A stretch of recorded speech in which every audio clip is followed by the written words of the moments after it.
ఏమి విచిత్రమో ఏమో కానీ తెలుగుదేశం పార్టీ అధికారం చేపడితే మాత్రం నారా రోహిత్ గారి సినిమాలు బీభత్సంగా రిలీజ్ అవుతాయి. సంవత్సరానికి ఒకటి లెక్కన ఒకటి రెండు కూడా కావాలంటే కూడా రిలీజ్ చేస్తారు. అధికారం పోతే మాత్రం ఆ మనిషి ఎక్కడున్నాడో ఏం చేస్తున్నాడో ఎవరికి తెలియదు. అసలు అడ్రస్ లేకుండా పోతాడు. అధికారం చేపడితే మాత్రం బీభత్సంగా సినిమాల మీద సినిమాలు రిలీజ్ చేస్తూ ఉంటారు.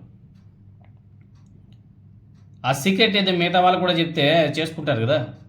అదేవిధంగా తెలుగుదేశం పార్టీ అధికారం చేపడితే ఆ పార్టీ నాయకులకి ఆ రెండు ఫ్యామిలీస్లో మాత్రం అవార్డుల మీద అవార్డులు వస్తూ ఉంటాయి. మామూలు కూడా రావు. అదే విచిత్రం ఏమో కానీ అందరికీ వస్తాయి. కానీ సీనియర్ ఎన్టీ రామారావు గారికి భారతరత్న అది మాత్రం ఇప్పించుకోలేకపోతున్నారు. రీసెంట్గా బాలయ్య బాబు గారికి సంబంధించి వరల్డ్ బుక్ రికార్డ్ అంట. దానికి సంబంధించి తెలుగుదేశం పార్టీ అధినేత నారా చంద్రబాబు నాయుడు గారి దగ్గర నుంచి తెలుగుదేశం పార్టీ కార్యకర్త వరకు నా సమయంగా ఎలివేషన్స్ మాత్రం బీభత్సంగా ఇస్తున్నారు. మామూలుగా ఇవ్వట్లే. రచ్చే వరల్డ్ బుక్ ఆఫ్ రికార్డ్స్. దీని మీద వాళ్ళేమో బాగానే ఎలివేషన్స్ ఇచ్చుకుంటున్నారు. ఇంకొంతమంది అధికారంలో ఉన్నప్పుడు మాత్రమే వీళ్ళకి ఎందుకు అవార్డ్స్ వస్తాయి, ఈ విధంగా ఎందుకు నడుస్తుంది, మరి వీళ్ళు అధికారంలో ఉన్నప్పుడు ఎన్టీ రామారావు గారికి భారత రత్న ఎందుకు ఇప్పించుకోలేకపోతున్నారు, ఏంటి మతలబు అని చెప్పేసి చాలామంది ఆలోచన చేస్తున్నారు. చాలా గమ్మత్తుగా ఉంటాయిలే. తండ్రి చెబితే కానీ వేషాలు రావు, బావ టికెట్ ఇస్తే కానీ ఎమ్మెల్యే గాడు, బావ ఒత్తిడి ఉంటే కానీ అవార్డులు రావు, బావగారు ఇప్పిస్తే కానీ పద్మ విభూషణ్ పదవులో రావు, డబ్బు పెట్టి కొంటే కానీ వరల్డ్ బుక్ రికార్డ్ రాదు, ఇంతకే నేనెవరు అనేసి ఒక పెద్ద మనిషి సోషల్ మీడియాలో పోస్ట్ చేశాడు. ఇంతకీ ఆయన ఎవరో మీకు అందరూ కూడా తెలిసిపోయారు. అదేవిధంగా నందమూరి తారక రామారావు గారి కుటుంబాన్ని నాశనం చేసినటువంటి వాళ్ళలో ముఖ్యంగా చెప్పాలంటే చంద్రబాబు నాయుడు గారు, నందమూరి బాలకృష్ణ గారు, అదేవిధంగా ఇంకొంతమంది ఉంటారు. మెయిన్గా చెప్పాలంటే వీళ్ళిద్దరూ మెయిన్గా.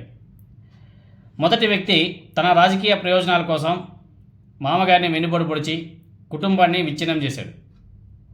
రెండో వ్యక్తి అంటే బాలకృష్ణ గారు తన స్వార్థం కోసం కుటుంబం నాశనమైన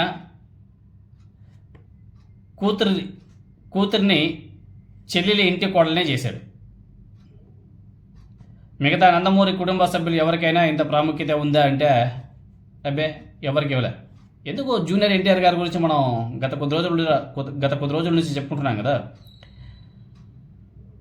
జూనియర్ ఎన్టీఆర్ గారు కూడా నందమూరి ఫ్యామిలీ నుంచి వచ్చినటువంటి వ్యక్తే కదా. మరి ఎందుకు ఆయనకి అంత ప్రాముఖ్యత ఇవ్వడం లేదు? అసలు తెలుగుదేశం పార్టీ ఎందుకు పట్టించుకోవడం లేదు? తెలుగుదేశం పార్టీ నుంచి ఎవరైనా సరే రెస్పాండ్ అవుతున్నారా? మొన్న Telugu Desam party MLA junior NTR గారిని వాళ్ళ తల్లి గారిని బూతులే ఎవరైనా సరే ఖండించారా? అటు భువనేశ్వరి గారు కానీ, నారా లోకేష్ గారు, చంద్రబాబు నాయుడు గారు, నందమూరి ఫ్యామిలీ నుంచి బాలకృష్ణ గారు, అదేవిధంగా వాళ్ళ ఫ్యామిలీలో బోల్డెన్ మంది ఉన్నారు కదా. ఒకరైనా సరే ప్రశ్నించారా? లేదే. సినీ ఇండస్ట్రీ నుంచి ఎవరైనా ప్రశ్నించారా? లేదు. అటు రెండు ఫ్యామిలీ నుంచి సపోర్ట్ లేదు, ఇటు సినీ ఇండస్ట్రీ నుంచి సపోర్ట్ కూడా లేదు పాపం ఆయనకి. సొంత తల్లిని అమ్మనా బూతు తిట్టినప్పుడు తెలుగుదేశం పార్టీ ఎమ్మెల్యేని ఖండించలేని దుస్థితిలో ఈ రెండు ఫ్యామిలీలు ఉన్నాయంటే వాళ్ళ ఆలోచన ఏ విధంగా ఉందో మీరందరూ కూడా అర్థం చేసుకోవచ్చు. అంటే ఇక్కడ కొనుక్కున్నటువంటి అవార్డు గురించి వీళ్ళు ఇంత గొప్పగా చెప్పుకుంటున్నారు కదా. అంటే ఒక విధంగా చెప్పాలంటే కొనుక్కున్నారనేసి చెప్పాలి. వీళ్ళు అధికారంలో ఉంటే మాత్రం అన్ని అవార్డ్స్ వీళ్ళకే వస్తుంటాయి. కొనుక్కున్నారనేసి చెప్పుకోవాలి. ఇంకంతే. ఇంకా కొనుక్కున్నటువంటి అవార్డ్స్కి ఎంత హైప్ ఇవ్వడం ఏంది అనేసి చాలామంది క్వశ్చన్ చేస్తున్నారు సోషల్ మీడియాలో. కొనుక్కున్న అవార్డుకి కూడా ఏమి ఎలివేషన్స్ రా బాబు అని చెప్పేసి సోషల్ మీడియాలో బీభత్సంగా ట్రోల్ చేస్తున్నారు. అదేవిధంగా మన నారా రోహిత్ గారు అంటే ఇలా వాళ్ళ ఫ్యామిలీ గురించి చెప్పుకుంటా పోతే చాలా విషయాలు చెప్పుకోవచ్చు. నారా రోహిత్ గారు జూనియర్ ఎన్టీఆర్ గారి గురించి ఒక విలేకరు ప్రశ్న వేస్తే ఈ విధంగా తెలుగుదేశం పార్టీ ఎమ్మెల్యే గారు జూనియర్ ఎన్టీఆర్ గారిని, అదేవిధంగా తన తల్లి గారిని తిట్టారు కదా, దాని గురించి మీ స్పందన ఏంటి అనేసి అడిగితే ఆయన విచిత్రమైన సమాధానం చెప్పాడు.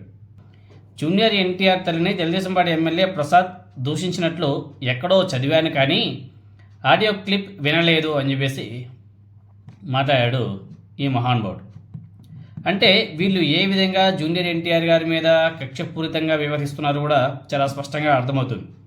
అదేవిధంగా మహానుభావుడు ఈ నారా రోహిత్ గారు పాలిటిక్స్లో కూడా యాక్టివ్ కావాలని చెప్పేసి ప్రయత్నాలు చేస్తున్నాడంట. చంద్రగిరి నుంచి పోటీ చేయాలని చెప్పేసి అనుకుంటున్నాడంట తెలుగుదేశం పార్టీ నుంచి.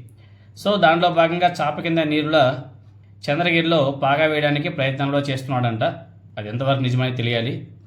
ఇవన్నీ కూడా చంద్రబాబు నాయుడు గారు అదేవిధంగా నారా లోకేష్ నాయుడు గారి డైరెక్షన్లోనే వెళ్తున్నారు అన్న మాటలు కూడా వినబడుతున్నాయి. మరి స్థానికంగా ఉన్నటువంటి పులివర్తి నాని గారి పరిస్థితి ఏమిటో ఒకసారి ఆలోచన చేసిన అవసరం కూడా ఉంది. ఎనీహౌ వీళ్ళంతా కూడా ఒక